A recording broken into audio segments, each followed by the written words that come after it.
political parties are going to do internally to structure in regards to their leadership, the leadership structures within political parties?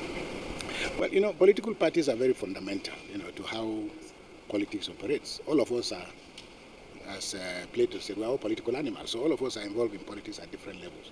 In the same way that all of us can kick football, there's a difference between you and the person who is playing for Arsenal or Manchester United. They are professional footballers, and they're earning tons of money. They've decided that's what they want to do for a living.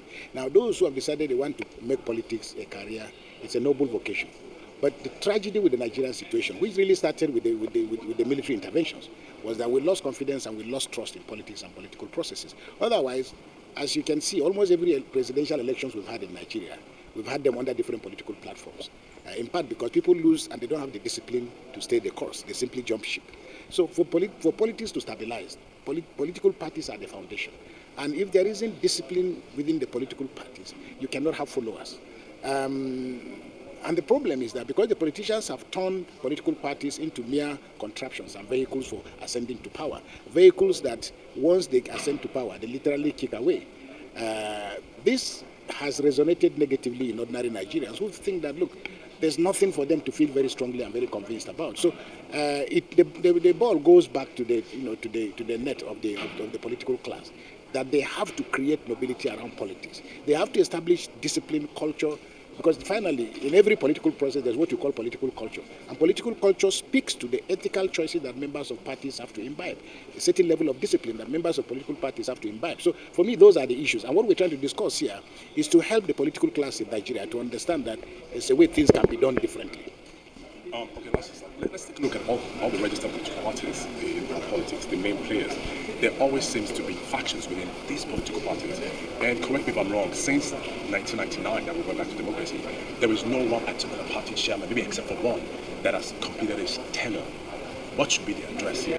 Well, this speaks to the logic of the disruption and the disruptive nature of Nigerian politics, which often starts at the top, because whom the president wants and whom the president doesn't want determine who is going to be chairman of a party. And secondly, you have people who are carpetbaggers. They just throw in their hat into the ring.